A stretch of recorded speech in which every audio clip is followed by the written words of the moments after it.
What's going on, everybody? It's your boy Black Ronin back on that again with a new video. And guys, I'm doing something a little bit different on this channel than I usually be doing.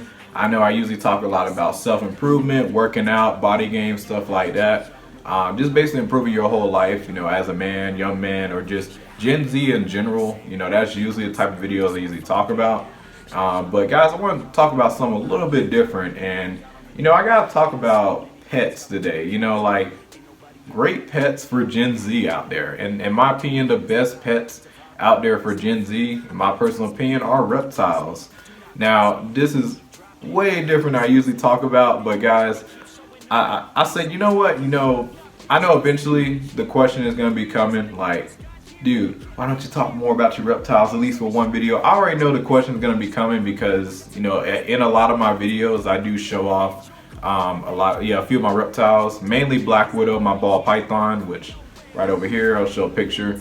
But yeah, so if you watch my channel on a regular, like, I'm always got either one of my reptiles out. Not all the time, but a lot of times I do got my reptiles out. Mostly black widow, cause like, I don't know, just for the camera, black widow is like the most like coolest one to be on camera with. Yeah, but not saying my other ones aren't, but it's just like Black Widow is the most interactive with the camera and stuff as I'm talking, and like super laid back and chill, which mostly a lot of reptiles are. But I mean, man, like ball pythons are just like so chill. I can do a whole video and just chat and just be like, yeah, and yeah, it's crazy how calm these animals are. But and the reason I want to make this video today is because like a lot of people, like most people, when they come down to pets, especially Gen Z, a lot of them either got dogs or cats, the basic stuff. Now, I like dogs, I like cats as well, but I'm not really much into dogs, like really like that. I'll still take a cat or reptiles over dogs any day, just because I like animals that are a lot more quiet, a lot more chill, because I'm naturally a laid back and chill person anyway, so, anything that requires less work, that's what I like. And Gen Z, that's kind of how we typically operate anyway.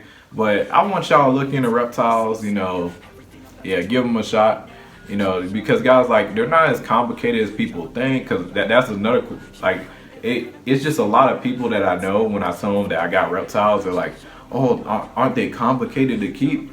Don't get me wrong, they can be, but not all the time. And that's really understanding the difference between tropical reptiles and desert reptiles. So if you go for more tropical reptiles, yes, they are going to be a lot more difficult to keep versus something like a desert reptile, like a leopard gecko, which I got one of those as well. So, which I'm not knocking either one. There are tropical reptiles that are pretty easy to keep, but a lot of people, especially my generation, got the misconception of, reptiles are tough to keep. But no, like, they're very, very easy. In fact, you'll save a lot of money compared to having a dog or even a cat for that matter, in my opinion. But yeah, like, so yeah, like reptiles, like, they're not crazy hard to keep. Possibly they can, but for the most part, pretty like simple and straightforward for the most part. And another thing I like about reptiles, when it comes down to feeding them, see, when you're feeding a dog and a cat, you gotta pretty much feed them every day. Where most reptiles, they can, you feed them a couple times a week, like they're good, or once a week if you're talking about snakes, so yeah, and even snakes, they're big enough, they can, like a retic, which I don't recommend getting a retic, but if you do get a reticulated python, yeah, like, you feed them a big meal, they're good for like weeks, if not a month, sometimes more, depending on how big that meal is. So yeah, certain reptiles, you feed them a big meal and they're good for a long period of time. So yeah, but like, anyway, so I'm gonna show you guys one of my reptiles that I have. Eventually one of these days I'll do like a full-on reptile tour, show my reptiles around here. But you guys seen Black Widow. I'm gonna show the enclosure in a second and talk about if you guys do decide to get a snake, I'm gonna show you guys what to look for and things to watch out for as well. But let's get on into that real quick. Alright guys, so this is Black Widow's enclosure here. Pretty simple. This might shock a lot of you guys. You guys are probably, whenever you hear reptiles and stuff, you're probably thinking they're gonna be in these big glass enclosures, which yes, you can do that, but for snakes, they actually do a lot better in these plastic tubs. And the reason why that, especially tropical reptiles like a ball python, which here's Black Widow here. Now Black Widow is in shed mode, so not gonna stress Black Widow out too much. But there's Black Widow. Put the lid back on top. So yeah, got the warm spot over here. Pretty simple. I'm gonna get over to like how I keep this thing warm and stuff, how I keep it humid enough. But basically, guys, like I was saying earlier, when you're keeping snakes, keep them in tubs is so much better because like naturally snakes in general, like don't get me wrong, they like to be out and about and still like to explore, but not every snake is like that. But especially with ball pythons, they like to typically, stay in a little hide for the most part. So always have a hide for them. Have places they can go to and kind of just chill at. Have a water bowl, obviously, and yeah. And a lot of people may, like when it comes down to tubs and stuff. Now you are gonna find people in the reptile community that are against tubs, but listen, like some of the best reptile breeders out there, all they use is plastic tubs. So don't even give me that crap. So like, and then on top of that, there's a way to do it too. There's a right way and a wrong way to do plastic tubs when it comes down to snakes and also lizards and stuff. I keep 2 of my reptiles actually in tubs. I got ball python here, Black Widow in my tub, and also got another tub, my leopard gecko. Which I'm actually gonna be upgrading my leopard gecko probably next week to a bigger tub. So so stay tuned for that. I'll probably talk about more about that in the future. But with tubs in general, the nice thing about them, especially with tropical reptiles, they hold humidity very, very well. Now, with most cases, I would argue drill more holes than these, but because I stay in such a dry environment. Now, I used to live in Florida. If I still stayed in Florida, I would have to drill a lot more holes on the plastic, parts right here. You can see the holes right here. If I was still in Florida, I would definitely drill a lot more holes for sure. But because it's such a dry environment where I'm at, I'm literally in a desert. So I didn't drill too many holes because I really want to trap a lot of humidity in there. Also the substrate, I got some soil there, holds great humidity.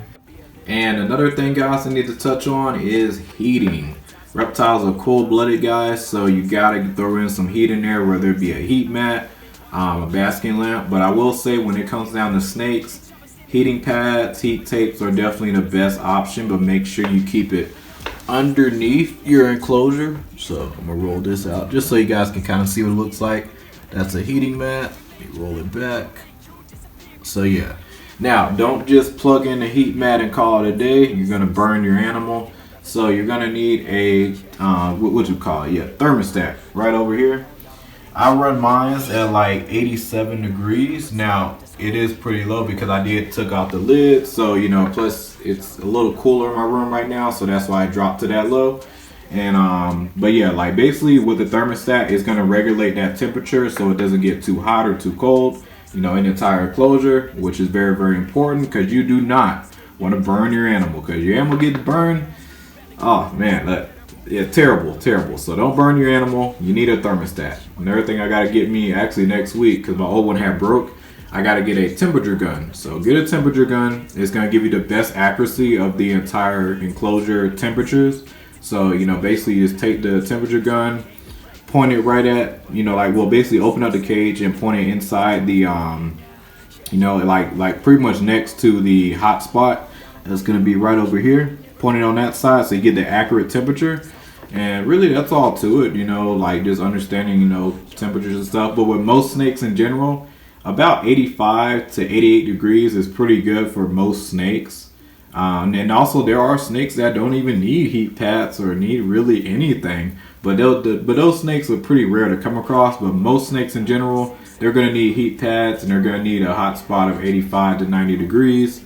And also another thing I do want to point out with snakes in general, if you do guys decide to go with one, as you guys can see, when you guys get a python, now this is a small setup honestly for my particular ball python, even though mine's a juvenile, but in a year mine's is going to be a lot more bigger, so I'm going to need a bigger enclosure than this. But pythons are very, very strong even at that size that you guys just seen. So like they got enough power to easily pop open the lid. So it's very important to get an enclosure like a tub or something with clips on the sides and put bungee cords also as well. If you don't have the clips that goes all the way around, like clips on all four sides, that's what you really want to go for lids. But if you can't find them, not a big deal. Get some bungee cords. It works really good. Just make sure they're really tight. And the rule of thumb, I just go like this, as long as I can't lift my finger and go into the closure super easily, like, see that? Like, I can't even get in there. So, yeah, your snake can't pop that open at all. But that's really all to it when it comes down to snakes. One more thing I will point out, especially with tropical snakes, not really so much with desert snakes, but snakes in general, they are known for snake mites. So they're like tiny little bugs that can grow on your snake, and they can get on there. And they basically thrive in the same exact type of temperature and then humidity as your snake. But yeah, so if you see those, yeah, you're going to need to get rid of those as fast as possible, which it's not too big of a deal. Like, you literally just get as long as you got some Dawn dish soap, basically give your snake a bath. And as for your enclosure, throw out that substrate. And another thing you need to do, you gotta get some reptile spray. There's other methods out there, and you spray the entire tank down. Do that like 3 times a week, I believe, and keep on doing that for about 2 weeks until you don't see anything. Keep on continuing getting your snake a bath, and that's really all to it. But yeah, so watch out for snake bites. But for the most part, if you're going from a good source, you don't really have to worry about that. And stay tuned, because I got one more final thing to tell y'all. So as you can see, guys, reptiles really aren't too crazy or difficult to keep at all, as you just saw my ball python over there. Now, I will say this, you can make an enclosure and everything very, very expensive. You have bioactive rack, really nice rack like enclosures. Like, you got some top of the line enclosures out there, but it really just depends on, do you want a simple enclosure or do you want a all out, hey, look at me type of enclosure? So that's really just depends on when it comes down to reptiles. Now, as for my snake or ball python, would I recommend that being your very first reptile? No. Although it's not a bad option, I would say it's more intermediate level. I have been keeping reptiles, since I was young. But I will say, like tropical reptiles, you just gotta really watch that humidity and make sure their tank doesn't dry out completely. It can have one side dry and then the other side more wet and humid, but not like soaking wet. Otherwise, your snake or reptile can get scale rot, respiratory infections. So watch out for that type of stuff. But me personally, now I'm not gonna knock ball pythons too hard, because especially if you go to a reptile show, you can find a normal very, very cheap. I think the cheapest I've ever seen a ball python at a reptile show was like $10, $15. They were like little babies, so yeah, super, super cheap. And as you can see, their enclosure is really not all that hard, to get all together. But it's just one of those things. It's just like, I wouldn't recommend a tropical species of reptile, no matter, even if it is pretty decently overall easy to keep. Like ball pythons, they're arguably to be beginners, but I say they're more intermediate. After you had a few reptiles for a little minute, then I would say jump into them. But for most people, most Gen Z, I would lean you towards a desert reptile. For lizards, I would go leopard geckos all day. Honestly, nothing beats a leopard gecko in my opinion. We're talking about reptiles. That's like the best pet reptile in my opinion. They're small, they're quiet. I never had a leopard gecko ever bite at me, ever. Super friendly reptile. They come in crazy different colors. As for ball pythons, they come in some amazing combinations and colors too. But yeah, stick to desert reptiles. And as for snakes, I would lean you more to Kenyan sand boas. If you want a constrictor that's going to stay relatively small, slightly smaller than a ball python. If you want one that's going to get slightly a pretty bigger size, I would always go with females. When it comes down to snakes, females typically always get bigger than the males, so keep that in mind. But yeah, like I know for me personally, I like desert reptiles. That's what I like to stick to. But I just never had a ball python before, so that's why I got me one. And then if I do get another tropical species of reptile, I'm gonna go probably with a boa constrictor, because I always wanted one of those too. But outside of that, I don't really. I love tropical reptiles, but it just, like, the extra care that goes into them, like, it's not crazy. Like, for a ball python, boa constrictor, it's not crazy. That's why I mess with those. But if you're getting into Brazilian rainbow boa, emerald tree boas and stuff like that, chameleons, they need more care, and yeah, they gotta have their temperatures and humidity is really on point. Versus desert reptiles, they come from a dry, like very dry environment, which is nice because I live in the desert, so you know it makes keeping a bearded dragon, leopard gecko pretty easy out here. But ball pythons and other tropical reptiles, you really gotta monitor them a lot more. But that's really all I gotta say, guys. Like, do you guys, like everybody Gen Z out there, do y'all think reptiles are difficult to keep? Do y'all think they're tough to keep? Would you want to keep one? And also, do y'all guys think that reptiles are arguably the best pets to have, being a part of Gen Z and just young out here? In my opinion, I say yes. You know, like they're quiet, they're overall pretty easy to keep. Ball pythons, you're gonna feed them maybe like once out a week. Now another thing with ball pythons I didn't mention, they can be kind of picky eaters, which is why I wouldn't recommend them as a beginner snake. But again, you know, if you're up for the challenge, it's not really much of a challenge with those guys. Once you've done your research, you know, then I would say make your decision. But yeah, you know, reptiles in general, like they're far more easier than keeping a dog. Yeah, by a long shot, because dogs, you literally just gotta constantly interact with them. They poop everywhere, like versus you got something in a cage, small little area to clean.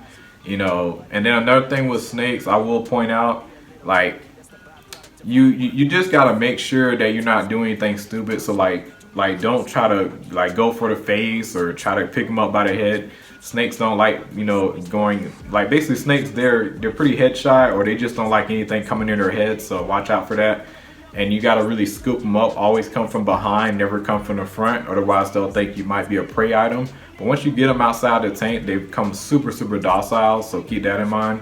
But as for lizards, leopard geckos, just scoop them up, and like you're never gonna have any issues really. But I just think that reptiles are like the easiest pets to keep for Gen Z out there. But let me know what you guys think. It's your boy Black Ronin. Like and subscribe, share. I'll be catching y'all next video. Have a good one, y'all.